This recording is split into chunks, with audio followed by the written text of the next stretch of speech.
Presented by KZ Bhojpuri।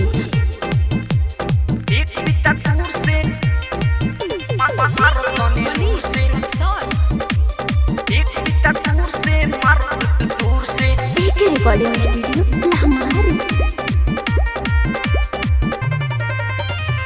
बचल पर पछिया पर तुहे पया मावा ले जाना घरे आई चटनी के कमावा ओहो बचल पर पछिया पर तुहे पया मावा ले जाना घरे आई चटनी के कमावा तनी डंडा चलावो सहूर से एक बिता दूर से मारो तनी लूर से एक बिता दूर से मारो तनी लूर से एक बिता दूर से मारो तनी लूर से मारो तनी लूर से DJ Manis Rexon। एक बिता दूर से मारो तनी लूर से झाटा चलई हो बाबू गहमा छा से तो पके मुहावा बचई हो ताकि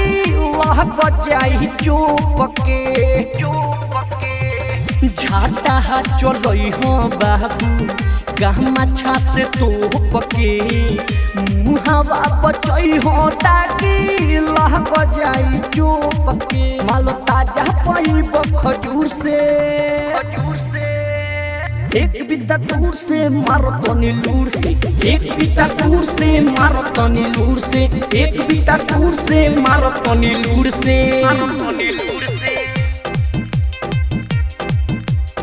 एक बिता दूर से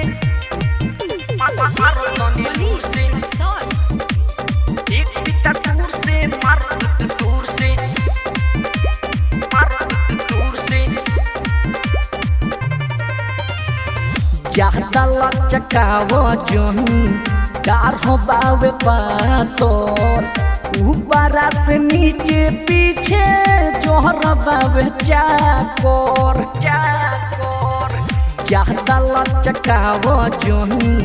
डार हो बावे पातोर ऊपरा से नीचे पीछे जोहर बावे चाकोर संजू पीर देखो ना गुरूर से